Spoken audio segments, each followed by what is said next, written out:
తుని నీ పేరేంటి? రమ్య. నీవు? మాది తుని. నువ్వు ఒకసారి ఆగు. నువ్వెవరు చెప్తున్నాను. హాయ్ మామ, ఇప్పుడు నేను మీకు చెప్పబోయే న్యూస్ నన్నైతే చాలా డిస్టర్బ్ చేసింది, చాలా కోపం తెప్పించింది. ఈ న్యూస్ విన్నాక మీకు కూడా విపరీతమైన కోపం రావచ్చండి, కంపల్సరీ వస్తుంది ఈ న్యూస్ విన్నాక.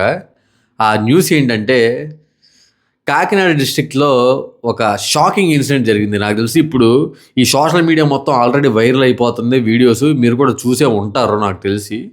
చూడకపోతే కనుక ఈ వీడియోని అక్కడ స్కిప్ చేయకుండా లాస్ట్ వరకు చూడండి. అసలు ఏం జరిగిందంటే, 60 years ప్లస్ ఉన్న ఒక పెద్ద ఆయన స్కూల్ చదువుతున్న ఒక మైనర్ పిల్లని ఒక చెత్త పని చేయడానికి ట్రై చేశాడంట.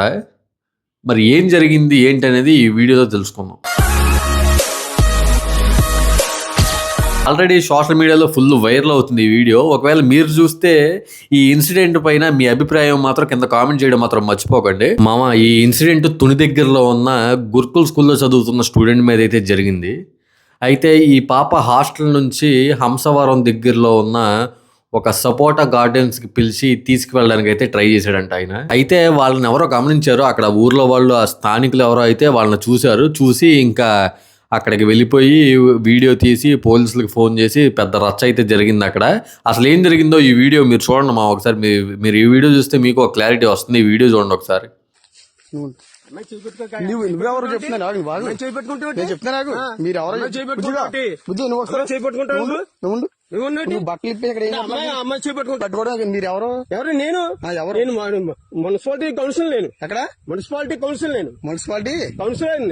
ఇలా తీసుకొచ్చి తోటలో తీసుకొచ్చి అమ్మాయిని పాడు చేస్తున్నావా? పాడు చేస్తాం మేము. అమ్మాయి బాత్రూమ్ కూర్చుందంటే అమ్మాయి ఏంటి అమ్మాయి చేపట్టుకుంటాను. మరి ఎవరో నువ్వు తెలియకుండా నువ్వు పట్టుకుని నువ్వు ఏం చేస్తున్నావు? అమ్మాయి బట్టలు ఇప్పి ఏం చేస్తున్నావు చెప్పు. నువ్వు అమ్మాయి చేపట్టుకోవట్లేదు. ఇంకో మాట చెప్తున్నాను. అమ్మాయి బట్టలు ఇప్పుడు నేను చెప్తా. నాకు పోలీసులకు ఫోన్ చేస్తే కానీ బుజ్జిగా నువ్వు బయట రా బుజ్జి. ఫోన్ చేయి. మీరు చిన్నపిల్లలు తీసుకొచ్చి ఏం చేస్తున్నారు ఇక్కడ తోటలోకి? మీకు ఎక్కడ మీరు అడ్రస్ అయితే ఏ ఊరు మీది? మీది ఏ ఊరు చెప్పు. తుని ఏ ఊరు? తుని అది ఎర్రపేట ఎస్సీఓలు. ఏంటి బుజ్జి? ఎస్సీఓలు మళ్ళీ బుజ్జి అంటే ఏమండి మీరు ఎస్సీఓలే కరెక్టే. ఆమె పెట్టుకుంటాను నువ్వు. అదే చేయి పట్టుకున్నాను మీ బుజ్జి. అది కాదు మళ్ళీ బుజ్జి చేయి పట్టుకున్నావు. ఏంటి తాతయ్య అవుతాడా? అర్థం అవుతుంది. సోషల్ మీడియాలో చెప్తాను. మీరు తోటలో నువ్వు ఎందుకు వచ్చావు బుజ్జి? వెళ్తాడు వస్తాం మా ఇంటికి తీసుకెళ్తున్నా. మొన్న వచ్చావు ఇటు సైడ్ అమ్మ వచ్చిందా? ఒకసారి మొన్న మీరు రాలేదు అక్కడికి? మీరు ఏ స్కూల్ నువ్వు? మరి ఇటు సైడ్ ఎలా వచ్చావు నువ్వు? ఏ ఊరి మీద? ఏ ఊరి మీది? ఏ ఊరు అన్నా? ఇదే ఏ ఊరు? అద్దరిపేట వెళ్తున్నావు.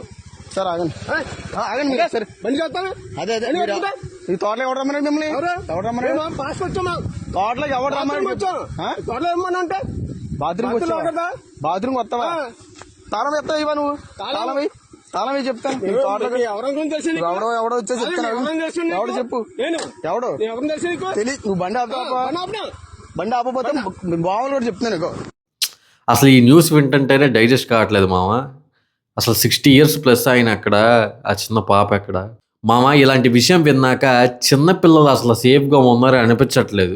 సొసైటీలో ఇలాంటి వాళ్ళని స్ట్రిక్ట్గా పనిష్ చేయకపోతే ఇలాంటి క్రైమ్స్ మళ్ళీ రిపీట్ అవుతూనే ఉంటాయి. మనం చూస్తూనే ఉంటాం, కోపడుతూ ఉంటాం, లేకపోతే ఏదో ఒక న్యూస్ లాగా మళ్ళీ మర్చిపోతాం. కానీ అవైతే రిపీట్ అవుతూనే ఉంటాయి. అవేర్నెస్ క్రియేట్ చేయడం ఇప్పుడు నీడ్ ఆఫ్ ది అవర్ మామ. పేరెంట్స్ అండ్ స్కూల్స్, నైబర్స్ వీళ్ళందరూ కూడా అలర్ట్గా ఉండాలి. చిన్నపిల్లలకి మనం చెప్పాలి, ఎవరైనా ఇంటరప్టెడ్గా బిహేవ్ చేస్తే ఇమీడియట్లీ చెప్పాలి అని. అండ్ స్కూల్లో బేసిక్గా సేఫ్టీ ట్రైనింగ్ కంపల్సరీ చేయాలి. సొసైటీలో మనందరం అలర్ట్గా ఉండకపోతే ఇలాంటి ఇన్సిడెంట్ ఊరికే మర్చిపోతాం మామ. ఈ ఇన్సిడెంట్ జరిగిన కాడి నుంచి ఒక పార్టీని, లేకపోతే ఒక క్యాస్ట్ని, లేకపోతే ఒక ఊరి పేరుని హైలైట్ చేస్తున్నారు చాలామంది. ఇంకా పెద్ద క్యాప్షన్లు పెట్టి పార్టీలని వీళ్ళని తిట్టడం ఇదంతా జరుగుతుంది. యాక్చువల్గా మనం ఫోకస్ చేయాల్సింది ఇలాంటి థింగ్స్ మళ్ళీ రిపీట్ అవ్వకూడదని చెప్పి అనేది చూడాలి. కానీ దీన్ని ఒక పొలిటికల్ ఇష్యూ లాగా, ఈ చైల్డ్ సేఫ్టీ గురించి కదా మామ, ఇది చైల్డ్ సేఫ్గా ఉండాలి, దాన్ని పొలిటికల్ ఇష్యూ చేసేస్తున్నారు. ఇది హ్యుమానిటీ ఇష్యూ కదా మామ. ఇలాంటి విషయాలు మళ్ళీ రిపీట్ అవ్వకుండా ఉండాలి అనేది ఇక్కడ విషయం.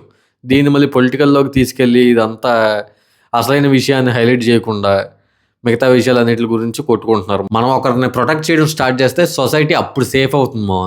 ఈ న్యూస్ విన్నాక నేను కూడా ఏదో ఒక స్టేటస్ పెట్టి వదిలేద్దాం అనుకున్నా. వీడియో కేవలం ఒక అవేర్నెస్ కోసమే చేశాను. నాకు అంత కోపం వచ్చింది. సో ఈ న్యూస్ ఇప్పుడు మీరు చూశారు. మీకేమనిపించిందో కూడా మీ అభిప్రాయాన్ని కింద కామెంట్లో తెలియజేయండి. మీరు మాత్రం సైలెంట్గా ఉండొద్దు.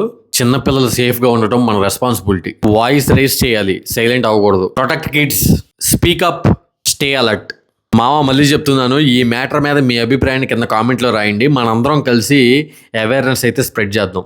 And like, share, subscribe for awareness, not politics. జై హింద్. Yeah.